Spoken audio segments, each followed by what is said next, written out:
உண்மையான உழைப்பே வாழ்வில் உயர்வை தரும் என்ற லட்சியத்தோடு எந்த நிலையிலும் நிலை தடுமாறாமல் எதிலும் முதன்மை பெற வேண்டும் என்ற லட்சியம் கொண்ட மேசத்தில் பிறந்த ஆண் பெண் அனைவருக்கும் இயற்கை ஜோதிடம் சார்பாக என் இதயங்கனிந்த வணக்கத்தை தெரிவித்துக் கொள்கிறேன். மேச ராசிக்கு மார்ச் மாதத்துக்கு மேல் 7.5 வர காத்திருக்கிறது.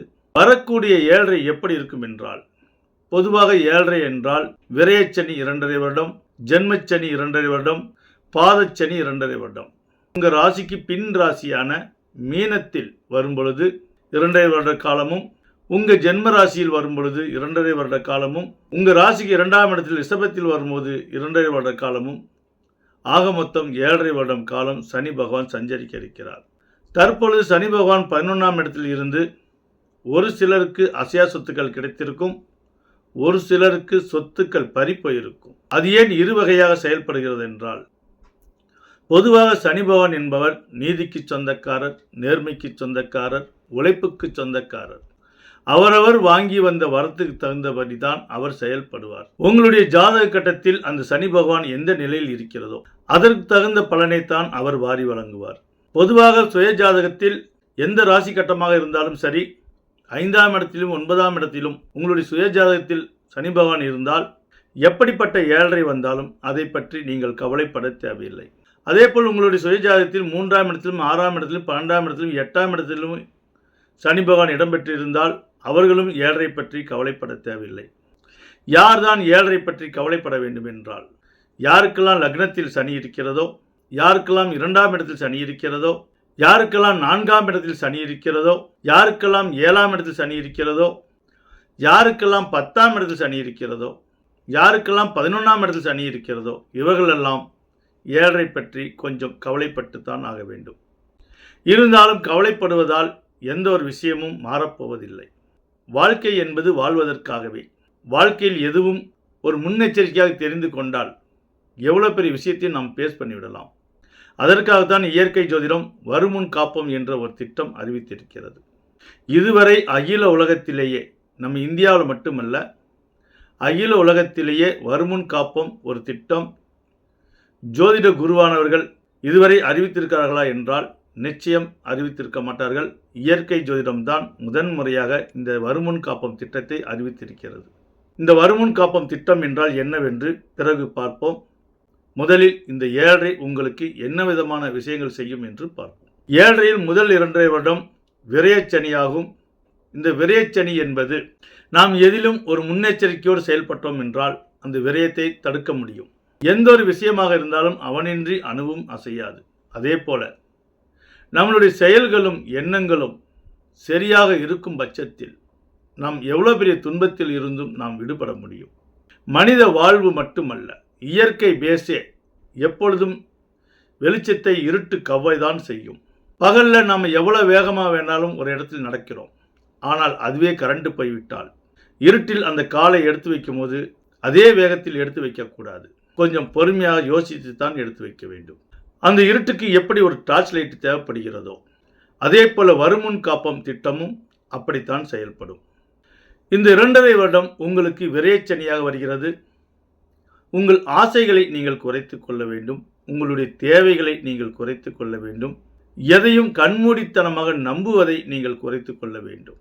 எந்த ஒரு விஷயமாக இருந்தாலும் நீங்களே முன் நின்று செயல்பட வேண்டும். யாரை நம்பி எதுவும் ஒப்படைக்கூடாது.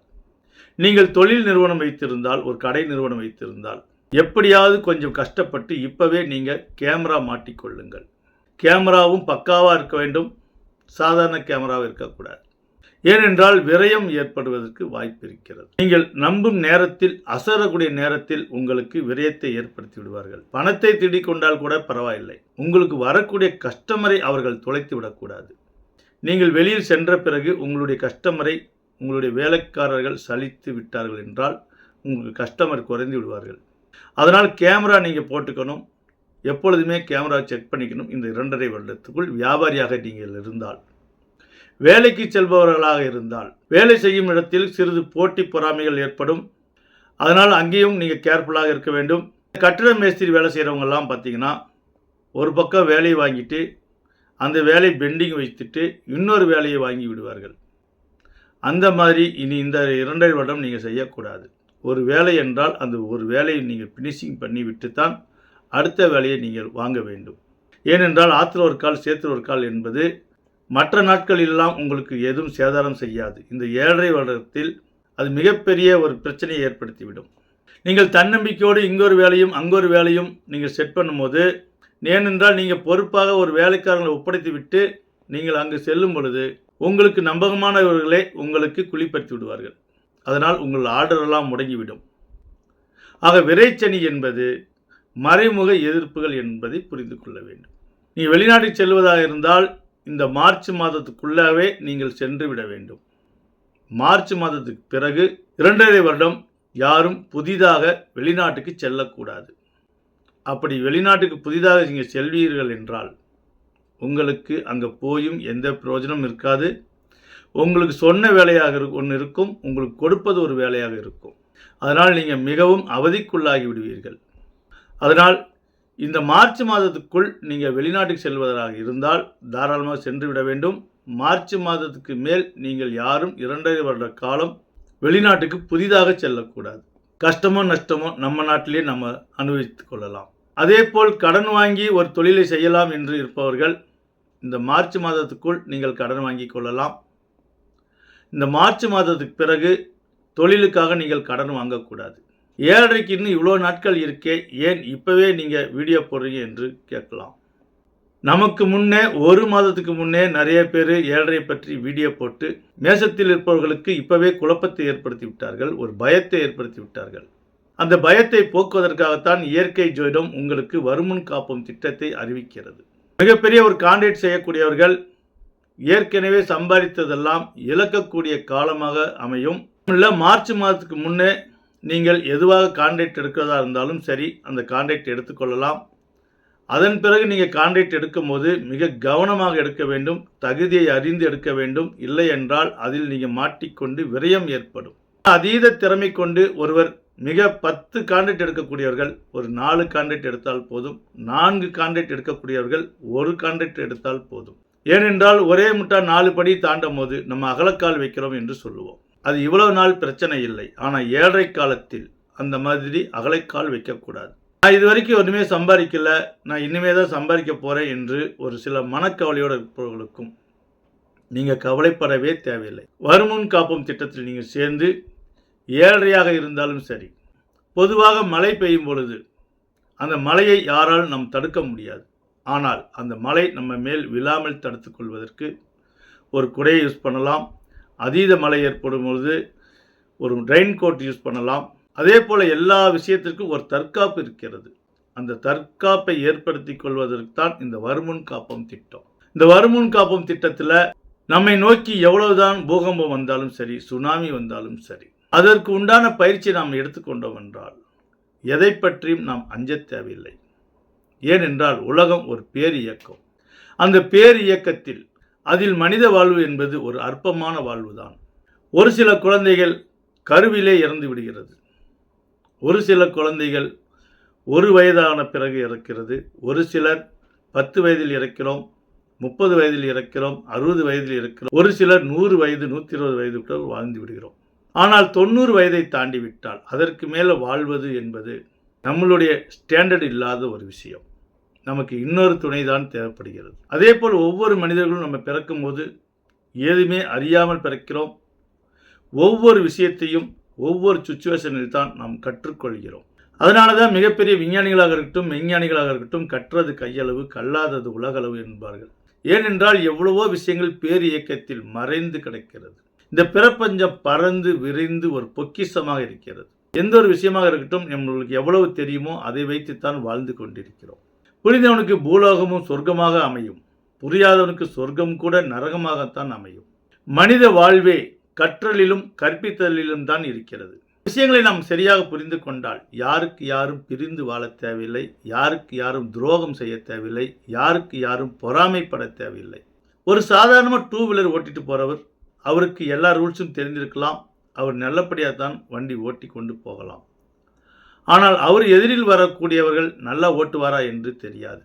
இதுதான் இயற்கை பிரபஞ்சத்தில் ஒவ்வொரு மனிதனுக்கும் நடக்கக்கூடிய இன்சென்ட் ஆகும்.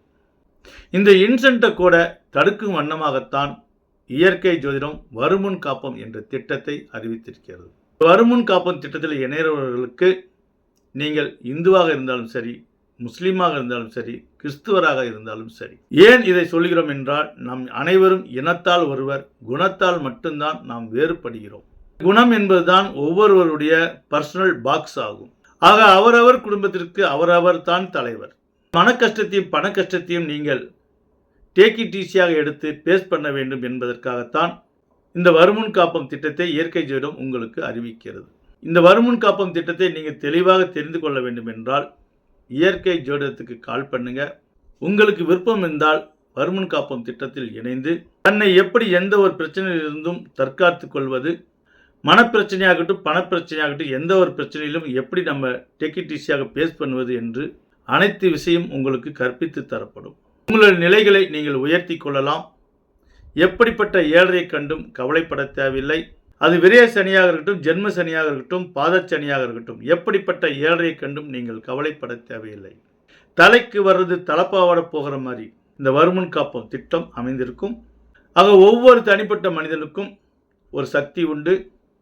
அந்த சக்தியை வெளிக்கொண்டு வந்து அவர்கள் இருக்கும் இலாக்காவில், அவர்கள் இருக்கும் டிபார்ட்மெண்ட்டில், அவர்கள் இருக்கும் துறையில், அவரவருக்குரிய வேலையில் அந்த வேலையை எப்படி ஸ்டடி பண்ணிக்கணும், தன்னுடைய இருப்பிடத்தை எப்படி தற்காத்து கொள்ள வேண்டும், முதலில் தன்னுடைய மனதை எப்படி திடப்படுத்தி கொள்ள வேண்டும் என விரிவாக்கமாக எடுத்துரைத்து ஒவ்வொரு சாதாரண மனிதனையும் சாதனை மனிதனாக மாற்றுவதற்காகவே இயற்கை ஜோதிடம் இந்த வருமுன் காப்போம் திட்டத்தை கொண்டு வந்திருக்கிறது. இந்த வருமுன் காப்போம் திட்டத்தில் இணைவர்களுக்கு 3 விஷயத்தை ஸ்ட்ராங்காக இயற்கை ஜோதிடம் சொல்லிக் கொடுக்கிறது. அந்த 3 விஷயம் என்னவென்று நீங்கள் தெரிந்து கொள்ள ஆர்வம் இருந்தால் இயற்கை ஜோதிடம் கால் பண்ணுங்க. இணைய விரும்புபவர்கள் இணைந்து கொண்டு வாழ்வில் எல்லா வளங்களையும் பெற்று வளமுடன் வாழ வேண்டும் என சொல்லி, உண்மைக்கும் உழைப்புக்கும் உயர்வுக்கும் உயிர் கொடுக்கக்கூடிய மேசத்தில் பிறந்த ஆண் பெண் அனைவருக்கும் மீண்டும் என் நெஞ்சார்ந்த வணக்கத்தை தெரிவித்துக் கொள்கிறேன்.